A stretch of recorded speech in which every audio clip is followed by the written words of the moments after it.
It's me, GV, and welcome to a beyerdynamic MMX 300 gaming headset review. So in a nutshell, Polar reached out to me. They're like a music trade supplier, all these fancy schmancy words, and they are the exclusive distributor of beyerdynamic in the UK. As you guys can see, there's beyerdynamic, which is the maker of the product, the MMX 300 gaming headset, and Polar, I guess, is the distributor. Polar reached out to me and they wanted to know if I would be interested in reviewing a gaming headset, and actually, since I don't have a dedicated quality gaming headset that I can use to both record and listen to audio while I do my Twitch live streams, I said, sure, why not? That kills two birds with one stone. I can send you guys a review, and then I can also, you know, if the product is good, upgrade my situation and have a new gaming headset.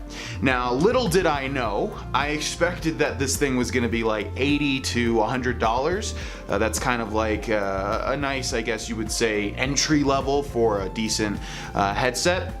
Little did I know, I get this thing and I look up the prices. This thing goes for anywhere from $250 to $350. So I did not realize that they were sending me such an expensive product. So realizing that these things are what they are, I'm going to do my due diligence and review them for you. And if you're in the market for a gaming headset, by the end of this video, I will determine whether or not these things are worth it. Now, full disclaimer right from the start, I have zero allegiance to this company or beyerdynamic or anything. They sent me a product to review. They did not pay me. This is going to be a completely honest and unbiased review, I promise. So let's start off with what you get when you buy these things. You get this big old box, and I really like the design of it there. And also, by the way, I'm assuming this is the second generation. I've seen that there's apparently two generations.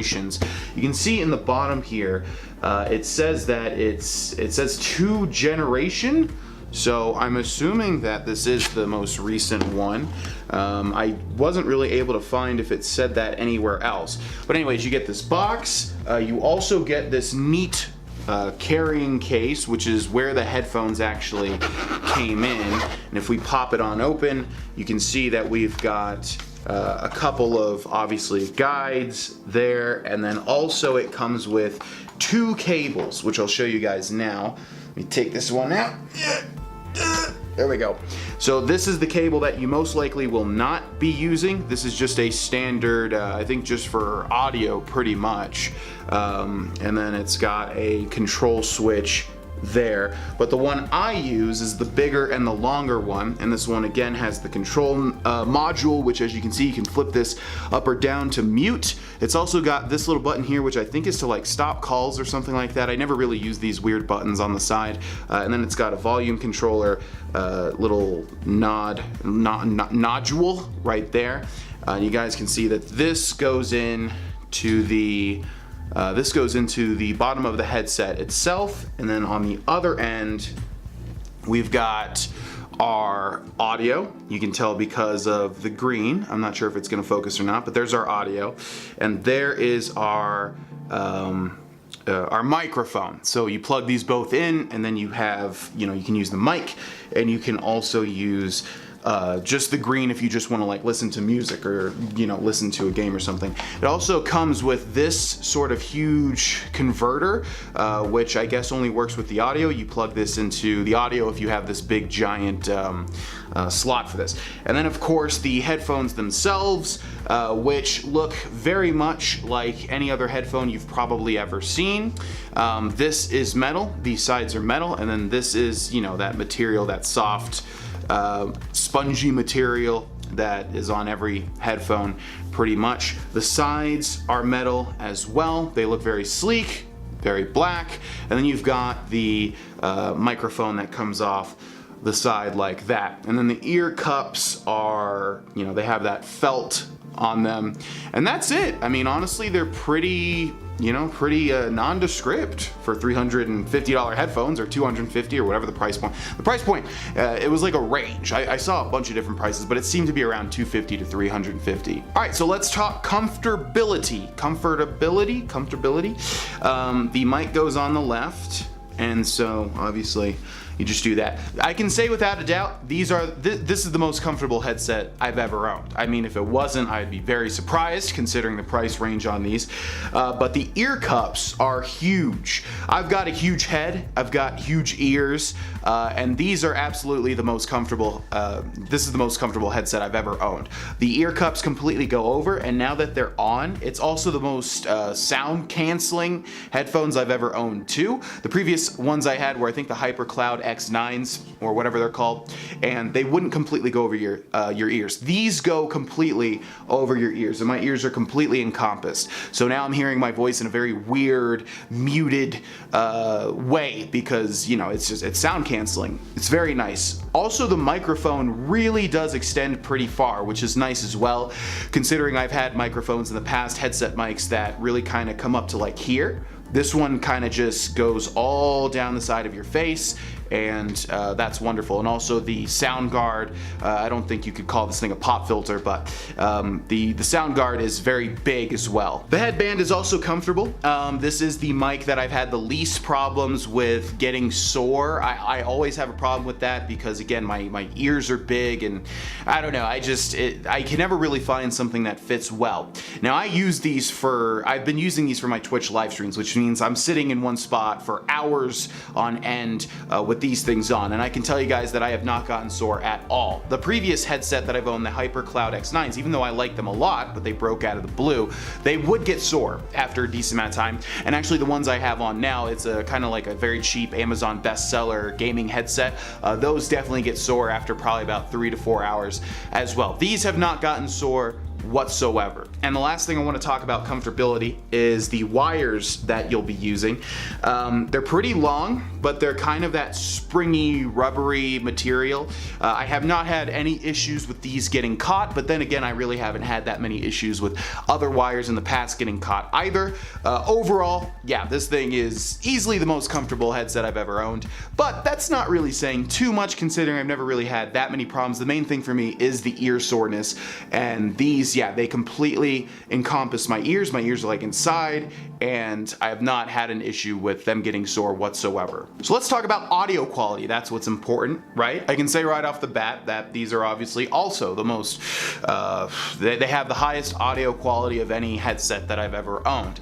I think there is a sort of kind of false ceiling for that though, depending on how much your ears are really tuned to audio quality. I think if you are just breaking into gaming, just, you know, buying a gaming headset for the first time, I don't think you would really notice the audio quality differences that much, as opposed to somebody that obviously like me, who's always had gaming headsets while recording YouTube videos and doing Twitch live streams. So I don't know if you're really, I don't think this would really be worth it if you don't really know anything about audio quality or can't really tell the difference.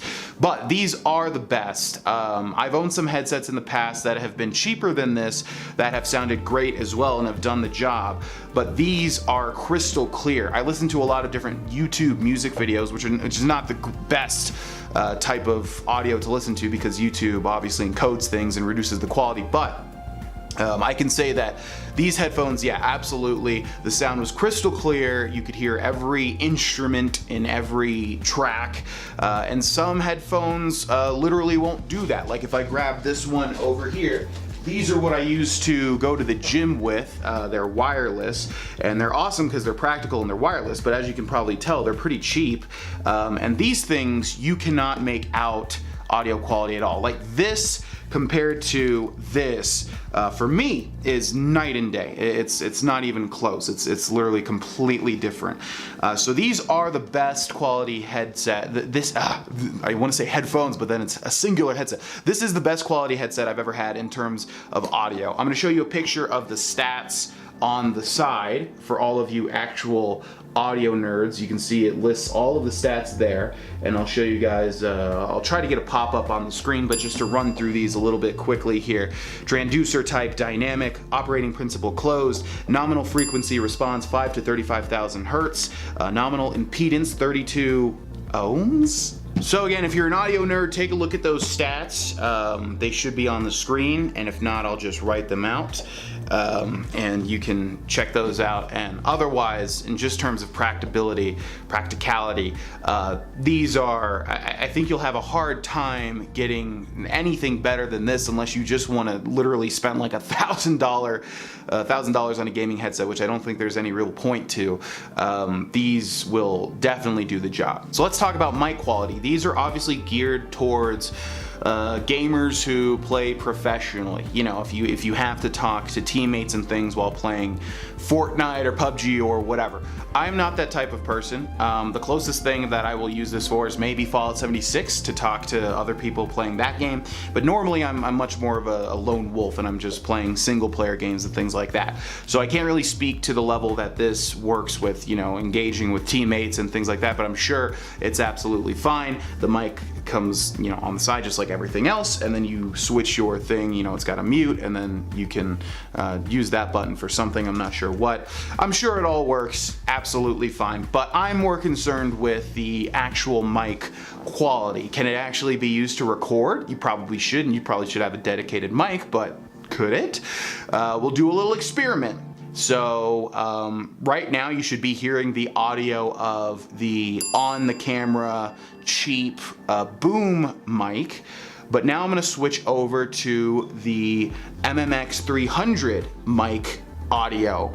Hey, it's me, GV, and look at me making a video. Aren't I cool? Man, it's already at 12 minutes. Going a little long there, huh, buddy? Better speed it up. Love you guys. Okay, and now I'm going to switch over to my Blue Yeti, which is about I'd say $120 dedicated microphone.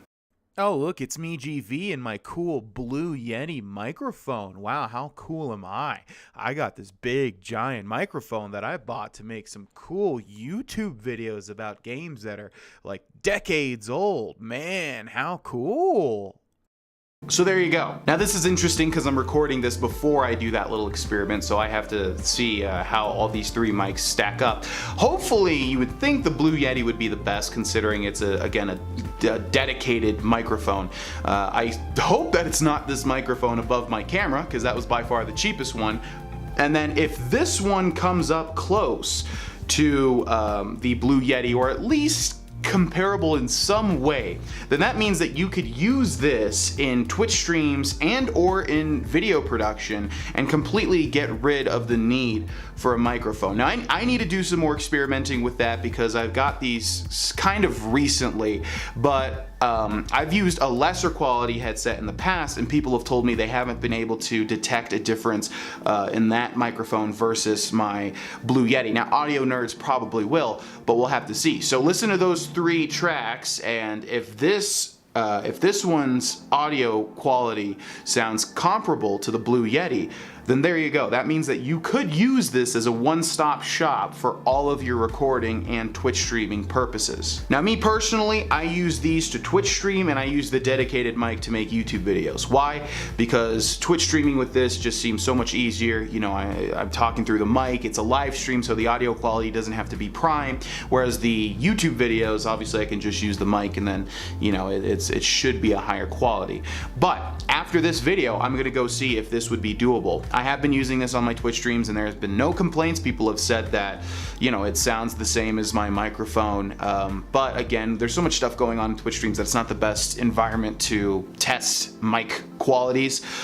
So I'm gonna, you know, do this in post, listen to these tracks, and if there's any significant thing, I'm going to assume that it's going to be close to the Blue Yeti in terms of audio quality, but we'll see. And if there's any major revelations I have, I'll add them into the video. So here is the verdict.